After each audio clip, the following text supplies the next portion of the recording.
Au Zimbabwe, le président Emmerson Mnangagwa promet une nouvelle monnaie propre au pays. Nous en parlerons tout à l'heure. Nous évoquerons également le Gabon où un Britannique naturalisé est entré au gouvernement. En République démocratique du Congo, 20 députés d'opposition ont été invalidés par la Cour constitutionnelle. Cela profite plus au camp Kabila. Et puis au Togo, les propos de Payadoa Boukessi, nous les commenterons. Il a déclaré qu'on ne reportera pas les élections locales. On en parle ce soir avec Constant Lemou, analyste politique. Bonsoir Constant. Bonsoir Samuel, bonsoir aux téléspectateurs et à toute l'audience de New World TV. Bonsoir à tous ceux qui nous écoutent depuis Atro. Ibrahim Acha, directeur de publication de Temps Nouveau. Bonsoir Ibrahim. Bonsoir Samuel et bonsoir à tous ceux qui nous suivent en ce moment. Et Francisco Napo-Koura, journaliste freelance. Bonsoir. Bonsoir cher Samuel, bonsoir à tous les téléspectateurs. Nous commençons tout de suite avec le Zimbabwe. Le président Emmerson Mnangagwa a estimé vendredi nécessaire de doter le pays de sa propre monnaie après l'abandon en 2009 de sa devise par le Zimbabwe, toujours empêtré dans une crise économique et financière sans fin. En tant que pays, nous devrions avoir notre propre monnaie. Un pays ne peut pas se développer en utilisant des devises d'autres pays sans sa propre monnaie, a déclaré le chef de l'État dans une banlieue d'Harare. Le Zimbabwe, qui traverse depuis près de 2 décennies une grave crise économique et financière, a abandonné en 2009 le dollar zimbabwéen, dévalué par une hyperinflation au profit du dollar américain. Mais les précieux billets verts se sont faits de plus en plus rares au point d'étrangler l'économie. Francisco Napo-Koura, ce vœu exprimé par le président zimbabwéen, est-ce que c'est d'abord à saluer? Bon, pour aller d'abord, avant d'en arriver, d'arriver à ce vœu du président zimbabwéen, il faut comprendre comment cette crise de monnaie est arrivée au Zimbabwe.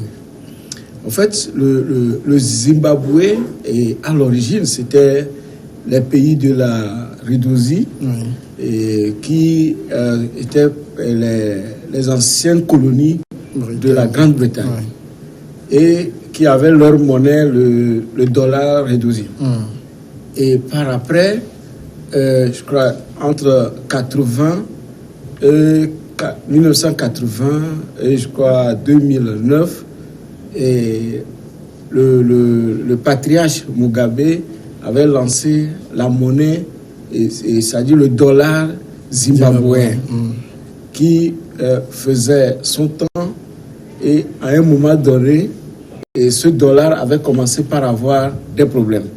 Les problèmes se situaient à quel niveau? C'était au moment où la réforme agraire, parce que vous vous souvenez, le problème des fermiers blancs qui étaient disons, au Zimbabwe, en Zambie, partout. En fait, la Grande-Bretagne, en quelque sorte, avait basé son économie sur la production agricole. Et c'était ces pays qui produisaient pour la Grande-Bretagne.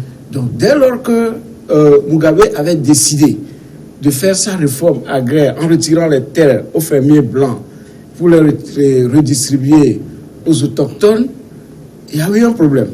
Le problème, c'est à quel niveau?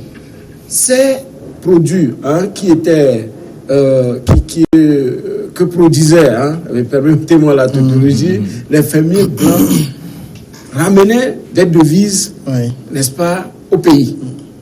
Donc, à partir du moment où on a retiré les terres pour donner aux fermiers noirs, les fermiers noirs n'ont pas su aller dans le même sens.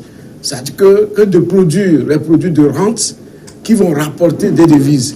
Ils sont partis directement pour faire des produits locaux qu'il fallait consommer localement. Donc, du coup, le problème économique va se poser parce qu'à un moment donné, il n'y a pas de création monétaire, l'argent ne vient plus suffisamment pour nourrir l'économie. Donc, l'inflation a commencé et jusqu'au moment où Mugabe, je crois en 2008, avait décidé qu'ils vont commencer par utiliser le dollar américain. Ce qui n'était pas du tout prenable pour l'économie zimbabwéenne, en ce sens qu'il n'arrivait pas à produire suffisamment pour pouvoir faire ramener les devises. Donc, cette inflation a commencé là-bas où tout le monde voulait le dollar américain au détriment du Zimbabwe. Et pire encore, ils avaient fermé les frontières au dollar zimbabwéen qui ne devait pas sortir du pays. Donc, ceux qui ne savaient pas et ont voulu sortir même par avion par le pays ont subitement perdu leur argent, c'est-à-dire que c'était devenu une escroquerie. Donc, la monnaie, quand on parle de monnaie, c'est une question de réserve, c'est une question de confiance. Voilà, vous aviez une monnaie locale, le dollar zimbabwéen, qui a perdu toute confiance, parce qu'en le détenant, c'est comme c'est du vent. Et maintenant, qu'est-ce qui va se passer quand il dit qu'il va créer une nouvelle monnaie? On va continuer cette question. Ibrahim Acha, je vous entends sur le sujet. D'après les explications que Francisco vient de donner, tout est parti, je dirais même d'une crise agricole. Aujourd'hui, cette crise n'est pas vraiment résorbée. Passer à une nouvelle monnaie, est-ce que ça va solutionner le problème d'inflation surtout? Oui, c'est qu'il faut aller au-delà de la crise agricole dont vous parlez, parce que c'était un problème aussi de nationalisme, parce que Robert Mugabe voulait s'affirmer, il voulait aussi faire de la nation zimbabwéenne une nation indépendante qui retrouve sa souveraineté vis-à-vis de la colonie, et disons du colon du Royaume-Uni. Et donc, il y avait en même temps un complot ourdi de la Grande-Bretagne pour saboter la souveraineté zimbabwéenne. Et donc Mugabe aussi, vous savez, avec ses virées entre-temps et les décisions populaires qu'il prenait aussi pour pouvoir se donner mine d'un président qui retrouve toute sa souveraineté et qui gouverne un pays. Et donc ça fait que ça a suscité l'ire de la Grande-Bretagne et tout de suite, selon certaines sources, il y a eu un complot de la Grande-Bretagne, c'est-à-dire qu'il y a eu la fabrication en masse de faux dollars zimbabwéens. Disons de faux dollars zimbabwéens qu'on a injectés dans le circuit au Zimbabwe. Et tout ceci a vite accéléré l'inflation dont nous parlons.